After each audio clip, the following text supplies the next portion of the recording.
For months, viewers of Sister Wives have watched Kody Brown's reputation deteriorate in real time. The fractures in his relationships with his biological children have become impossible to ignore, and the public response has been severe. What began as quiet observations from dedicated fans slowly evolved into a full-scale audience verdict. Kody Brown was not the misunderstood patriarch he presented himself to be. He was a father who had made a series of documented, measurable choices that consistently placed one household above all others, and the evidence was piling up with every new episode. The mini-bike controversy became one of the most discussed flashpoints in recent Sister Wives history. Insider reports have recently been swirling online, suggesting that Kody just dropped thousands of dollars on high-powered mini-bikes for Robyn's kids. These extravagant gifts were allegedly paraded around the Coyote Pass property, making it visibly clear where Kody's financial priorities lie. For a man who had spent considerable screen time discussing financial strain, land development challenges, and the difficulty of maintaining multiple households, the reported expenditure on luxury recreational items for one specific set of children was a striking contrast. Fans who had followed the show for years noted that this was not an isolated incident,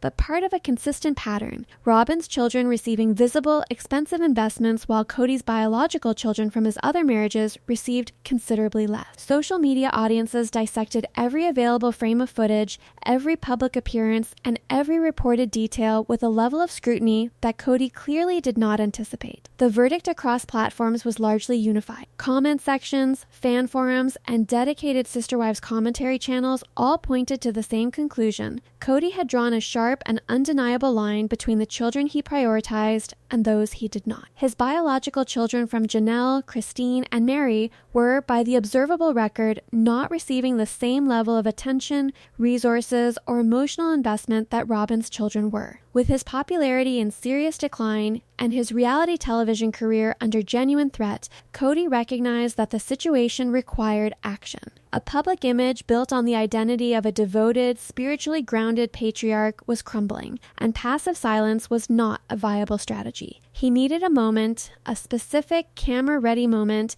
that would reframe the narrative and give producers something they could use to soften the audience's perception of him. A standard gift would not accomplish that. The audience had developed a sharp eye for guilt offerings, and another generic gesture would only confirm what they already suspected. He needed something that looked incredibly thoughtful, something that carried emotional weight. The target of this gesture was Truly Brown, his biological daughter with Christine, who had relocated to Utah following Christine's departure from the family. The physical distance between Truly and Kody had become symbolic of a much deeper emotional disconnect, and audiences were well aware of it. Truly represented the most visible and emotionally significant gap in Kody's record as a father. Repairing that image, or at least appearing to repair it, was the strategic priority. So, with the TLC cameras rolling, Kody constructed what he believed was a carefully engineered sentimental move. He selected a piece of jewelry, placed it in a pristine box, and on camera dramatically referred to it as a sacred family heirloom. He painted a picture of a father passing down a piece of the Brown family legacy to his distant daughter, hoping to pull at the heartstrings of the viewer. The presentation was deliberate. The language was deliberate. Every element of the moment was constructed to produce a specific emotional response from the audience watching at home. The goal was straightforward. Kody wanted Truly to open the box on camera or relay the moment back through the show's production in a way that delivered a single, usable clip. A teenage girl moved to tears by her father's thoughtfulness, expressing gratitude, and effectively neutralizing months of public criticism in one short scene. He wanted that perfect, emotionally manipulative soundbite where Truly thanks him profusely, effectively giving him the ultimate good dad edit for the upcoming season. One moment of manufactured connection, captured and broadcast to millions, was designed to serve as a counterweight to an entire season's worth of documented favoritism. The plan, from Kody's perspective, was clean, controlled, and low risk. He had the camera, he had the narrative, he had the gift. The only variable he had not properly calculated was the person on the other end of that package, and that single miscalculation was about to unravel everything he had spent months trying to protect. The entire architecture of Kody's plan rested on one critical assumption, and it was an assumption he never once questioned. He believed that Truly Brown was still the same quiet, compliant child who had grown up watching the adults in her life make every significant decision around her. In Kody's mental model of fatherhood, children occupy a specific role, they receive what they are given, they express gratitude, and they do not push back. That model had functioned well enough for years within the controlled environment of the Brown family structure, but Truly was no longer operating within that structure, and Kody had not updated his understanding of her accordingly. This was not a minor miscalculation. It was the foundational error that made every other element of his plan irrelevant. No amount of careful packaging, dramatic camera presentation, or sentimental language could compensate for the fact that the person he was attempting to manipulate had already developed the awareness, the tools, and the lived experience to see through exactly this kind of gesture. Kody had constructed an elaborate performance for an audience of one, and that audience was no longer the child he remembered. She is a highly observant, intelligent, and fiercely independent teenager who has watched her mother Christine break free from years of emotional neglect. That detail is not a minor biographical footnote. It is the central fact that explains everything that followed. Truly did not arrive at her response by accident. She arrived at it because she had spent formative years in a household where the adults modeled a very specific kind of behavior, the acceptance of diminishment dressed up as devotion. And then she watched her mother, Christine Brown, make the decision to reject that entirely. Christine's departure from the Brown family was one of the most publicly documented and emotionally significant events in the show's history. For Truly, it was not a television storyline. It was her daily reality. She watched her mother evaluate years of unequal treatment, recognize it for what it was, and choose something different. She watched Christine rebuild her life in Utah with clarity and without apology. That experience does not leave a teenager unchanged. It provides a framework for identifying patterns, for measuring actions against stated values, and for understanding the difference between genuine care and performed care. Living with Christine in Utah placed Truly in an environment shaped by those values. The contrast between that environment and what she had observed inside the Brown family dynamic during her earlier years was not abstract to her. It was concrete and personal. Kody's approach to fatherhood, transactional, camera-aware, and selectively applied, was something she had experienced firsthand and had now seen her mother name and walk away from. That context informed every instinct Truly brought to the moment she opened that package. Kody's strategy also relied on a second assumption that was equally flawed, that he could extend the same narrative control over Truly that he maintained within Robyn's household. Inside that household, Kody operated as the unchallenged authority. Decisions aligned with his preferences, loyalty was enforced, and dissent was treated as a personal betrayal. That environment had given Kody a distorted sense of how much influence he could project outward. He believed the same dynamic could be applied remotely through a carefully chosen gift and a few lines delivered to a camera.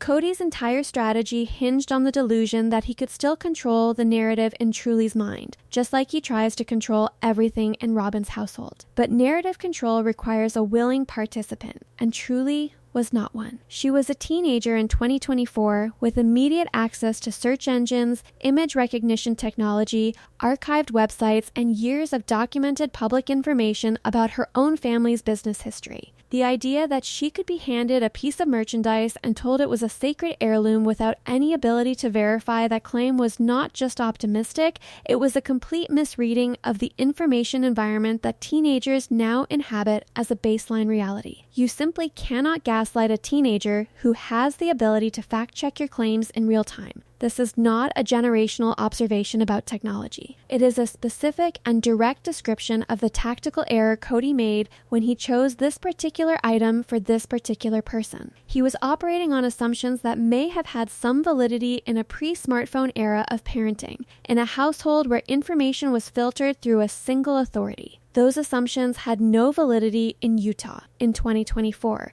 with a teenager who had both the motivation and the means to examine anything she was handed. The moment Kody sealed that package and sent it to Utah, he was not executing a plan. He was exposing a fundamental failure to understand who his daughter had become, and that failure was about to produce consequences he was entirely unprepared for. When the package arrived at Christine's house in Utah, the moment Kody had spent considerable time and effort engineering finally arrived. Everything he had planned, the dramatic camera presentation, the careful framing of the jewelry as a sacred family heirloom, the calculated emotional language, had been building toward this single moment. A box arriving in Utah, carrying what Kody had publicly described as a piece of Brown family legacy. On his end of the transaction, the plan had been executed. The gift had been selected, packaged, presented on camera, and mailed. All that remained, in Kody's estimation, was for Truly to receive it and respond accordingly. That is not what happened. Truly opened the package, and her reaction was immediate. She didn't cry tears of joy. She didn't call her dad to thank him.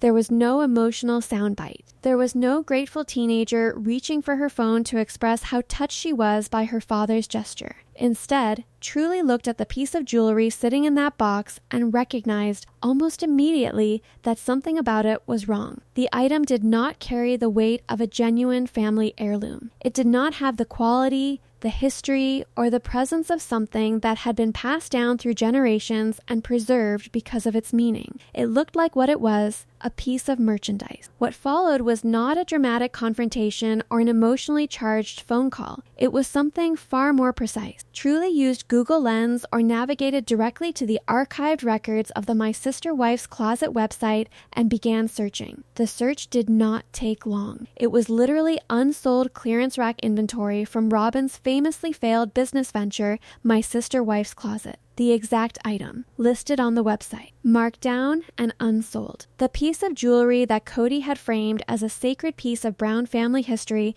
was documented commercial inventory from a business that had already collapsed under the weight of its own financial mismanagement. To fully understand why this discovery carried the weight that it did, it is necessary to understand what My Sister Wife's Closet represented within the Brown family story. The jewelry business had been launched as a shared venture, a symbol of the plural family's unity and collaborative spirit. It was presented publicly as something that connected all four wives under a common purpose and a common investment. In reality, the business became a persistent source of tension, financial strain, and inequality. It was driven primarily by Robin's vision, backed by Kody's full support and enthusiasm, and it ultimately failed to generate the returns that had been projected. The inventory that remained when the business wound down was a physical record of that failure. Items that had been produced, listed, marketed, and ultimately left unsold because demand never materialized at the level required. The absolute sheer audacity of Kody taking damaged leftover stock from his favorite wife's dead MLM and trying to pawn it off on his biological daughter as a deeply meaningful heirloom is staggering. This was not a case of Kody making a poor gift choice out of ignorance. The item had a documented history that was directly connected to Robin and to a business that had drained resources from the broader Brown family while delivering returns almost exclusively to one household. For Truly, a teenager who had lived through the financial and emotional consequences of that period, the discovery was not simply about a bad gift. It was about what that gift communicated. The contrast that emerged from this discovery was stark and impossible to rationalize away. Reports indicate that Kody had recently spent thousands of dollars on high-powered mini bikes for Robin's children, items that were expensive, recreational, and designed to deliver immediate visible enjoyment. Those purchases had reportedly been paraded around the Coyote Pass property with no apparent concern for how they would be perceived by the biological children who were not receiving equivalent investment. And now, in the same period, Truly had received a piece of unsold clearance merchandise dressed up in sentimental language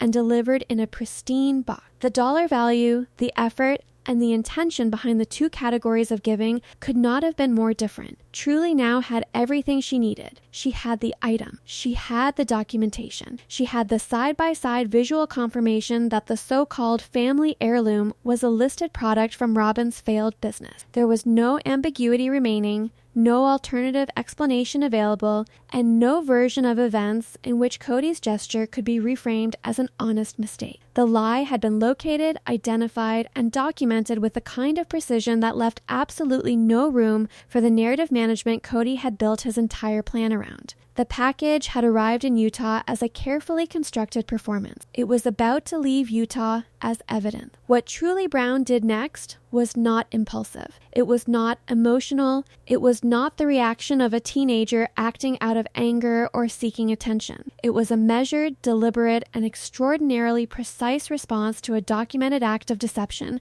and it was executed with a composure that made it far more powerful than any confrontation could have been. She simply returned the lie to its sender. No phone call, no social media post, no dramatic scene staged for the cameras. Just a package, remailed to Flagstaff, containing everything Kody needed to understand exactly what had happened. The contents of that returned package told the complete story. Inside that box wasn't just the jewelry, but a printed side-by-side photo of the item on the My Sister Wife's Closet website next to the item Kody had sent. The documentation was deliberate and surgical. Truly had not simply rejected the gift and returned it with a note expressing disappointment. She had assembled physical proof, printed it, placed it alongside the original item, and sealed it back in the same packaging it had arrived in. The message required no words because the evidence spoke with absolute clarity. This is what you sent me. This is what it actually is. There is no version of this that is not a lie. The symbolism of that return box extended far beyond the jewelry itself. Truly was not just rejecting a gift. She was rejecting Kody's entire approach to their relationship, the transactional logic, the camera-aware gestures, the assumption that she could be managed with the right combination of sentiment and presentation. It was Truly effectively holding up a mirror to her father and showing him exactly what he had become. A salesman trying to move old stock rather than a father trying to mend a broken heart. That mirror reflected something Kody had been carefully avoiding for years, and now it was sitting in a box on Robin's kitchen counter with nowhere to go. Reports indicate that the returned box remained on that counter for days. It was not opened, repacked, or removed. It simply sat there as a physical presence in the household, a daily reminder of the moment the strategy had collapsed and the deception had been returned, documented, and undeniable to the people who had engineered it. Kody could not dismiss it. Robin could not reframe it. The printed side-by-side photo eliminated every possible avenue for alternative explanation. There was no misidentification, no coincidence, and no charitable interpretation available. The box on the counter was not just a returned gift. It was a verdict. When the reality of what had happened reached Kody, his response revealed everything about how he processes accountability. Rather than acknowledging the deception, examining his own conduct, or reaching out to Truly with a genuine and honest conversation, he defaulted to the same defensive posture he had deployed throughout the most difficult periods of the show. He allegedly cried to the producers that his sacred gesture was being spat on by an alienated child who had been influenced by outside forces. The language was familiar. The framing was identical to arguments he had made about his older children when they distanced themselves from him. Outside forces, alienation, influence. The same vocabulary applied to a new situation to avoid the same conclusion that the children were not being influenced away from him, but were independently reaching judgments based on their own direct experiences. The brainwashing narrative had been Kody's primary defense mechanism for several seasons. When Garrison and Gabriel pulled back, outside influence was identified as the cause. When Christine's children chose to align more closely with their mother,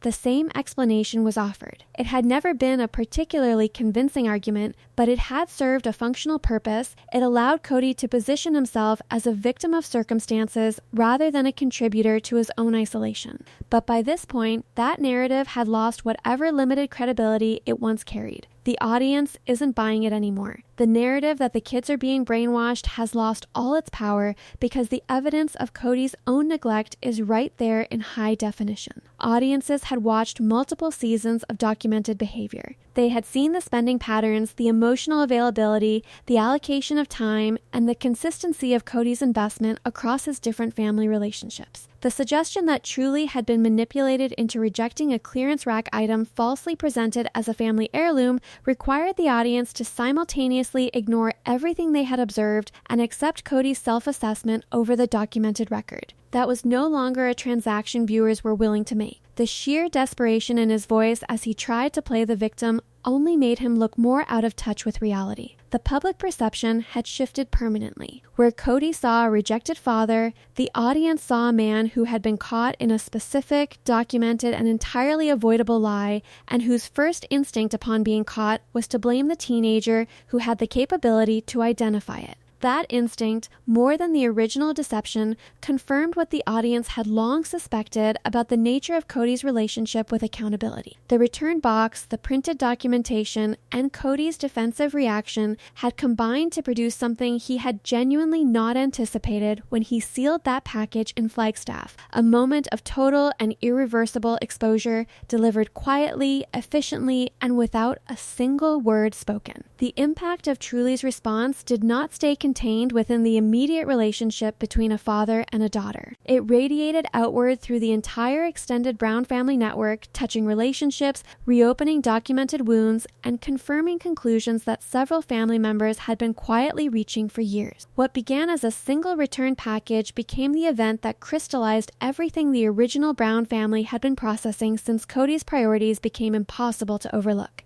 When the details of the jewelry incident reached Janelle and the older children, the reaction was not surprise. It was recognition. He was trying to give them the leftovers of his life with Robin and calling it a blessing. For the older children, this incident was not a standalone event, but the latest and most visible entry in a long documented pattern. They had watched Kody redirect financial resources, emotional energy, and personal investment toward Robin's household across multiple seasons of the show and multiple years of lived experience. They had observed the gap between what was offered to them and what was delivered to Robin's children widen steadily and consistently. To watch him attempt to use unsold inventory from Robin's failed business as a tool to manufacture a sentimental moment with his youngest biological daughter was, for many of them, confirmation of something they had already privately concluded. Reports suggest that the family group chat, the one Kody is famously excluded from, was active with responses to this development. The older Brown children had maintained their own communication network separate from Kody's influence, and this incident gave that network significant material to process. The discussion was reportedly not about anger or retaliation. It was about the recognition of a metaphor that had finally made the underlying dynamic completely visible. Kody had spent years offering the original family the residue of his attention and resources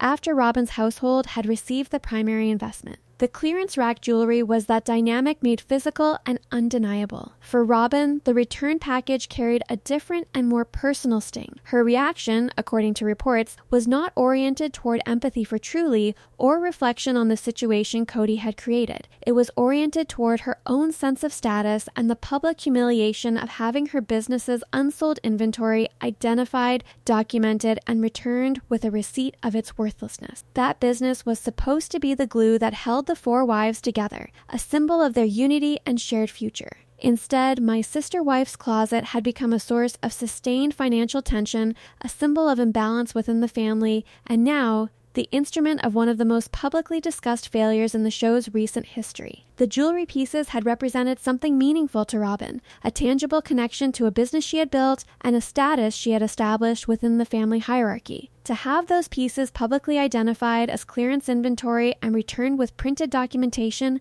was a direct and specific blow to that identity. The irony embedded in this entire situation is significant and worth examining directly. My Sister Wife's Closet was launched with the explicit purpose of uniting the plural family under a shared commercial venture. It was marketed as a collective enterprise, a demonstration of what the Brown family could build together. In practice, it operated primarily under Robin's direction, with Kody's consistent backing and enthusiasm, and it ultimately failed to achieve the financial sustainability it had projected. The inventory that remained after the business wound down was a physical artifact of that failure, and now, years later, that same inventory had been deployed as a prop in an attempt to manipulate the biological daughter of one of the wives who had since left the family entirely. The business that was meant to represent unity had become a tool of division, wielded by the same people who had driven that original unity apart. Rather than retreating from the public fallout or acknowledging any dimension of accountability,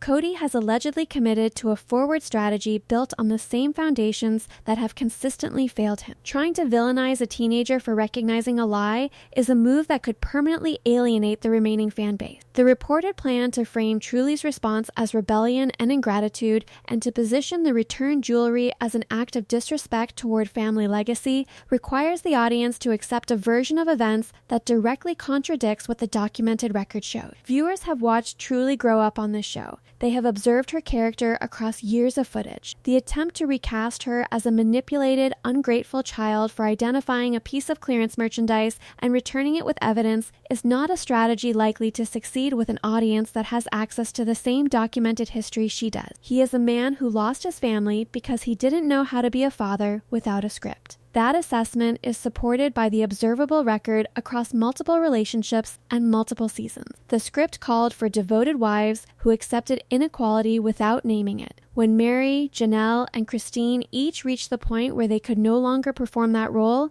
they left. The script called for biological children who accepted whatever level of attention and resources their father chose to provide without measuring it against what was being provided elsewhere. When those children reached the age and independence where that performance became impossible, they withdrew. And the script called for Truly to open a box, accept its contents as meaningful, and deliver the emotional moment her father needed for his television career. She returned the box instead. The pattern that defines Kody's trajectory across the entire Brown family saga is consistent and measurable. Blame, deflection, and the identification of outside influence as the source of every rupture, these are not responses to unique circumstances. They are a fixed approach applied repeatedly to different situations, producing the same result each time. The isolation Kody now faces is not the product of a coordinated effort by his former family members to exclude him. It is the accumulated outcome of choices he made consistently over years. Choices that prioritized one relationship above all others and offered the remaining relationships whatever was left. Truly's silent return of that package was the most precise and powerful response available to her because it required nothing from Kody in order to be complete. It did not need his acknowledgement, his apology, or his participation. It simply placed the truth back where it originated and let it sit there, on a kitchen counter in Flagstaff, in a box that reportedly stayed in place for weeks, serving as the clearest possible record of the distance between the father Kody performs for the cameras